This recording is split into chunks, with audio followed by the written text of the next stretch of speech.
நஹ்மதுஹு வ நுஸல்லி அலா ரசூலிஹில் கரீம்.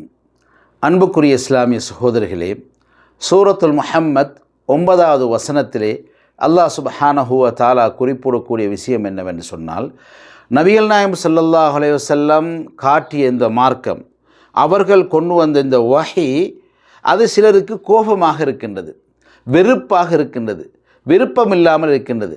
சிலர் அன்னாருடைய நடைமுறைகளை பின்பற்றி கொண்டும் அவர்கள் காட்டியதில் சிலது நமக்கு பிடிக்கல.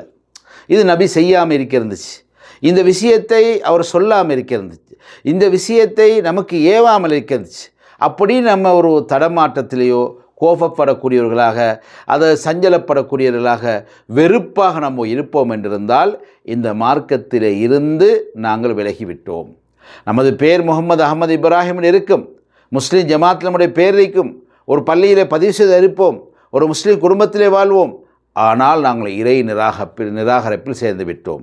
எனவே நபிகளார் காட்டிய இந்த வஹையுடைய இந்த மார்க்கம், அவர்கள் காட்டிய இந்த போதனைகள் எமக்கு விருப்பத்தை ஏற்படுத்தினமே தவிர வெறுப்பை ஏற்படுத்தக்கூடாது, கோபத்தை ஏற்படுத்தக்கூடாது, இந்த காலத்துக்கு பொருந்தாதுன்னு நாங்கள் நினைக்கக்கூடாது. அப்படி நினைத்தால் இந்த மார்க்கத்திலிருந்து வெளியேறுவோம். எனவே நமக்கு கோபம் வருகின்றது, விருப்பம் இல்லாமல் இருக்கின்றால் அது தெளிவு போதா என்பது அர்த்தம். அந்த தெளிவை தெரிந்தவர்களிடத்தில் கற்றுக்கொள்ள வேண்டுமே தவிர நாங்கள் இதனை வெறுக்கக்கூடாது, இதை கொண்டு போகக்கூடாது.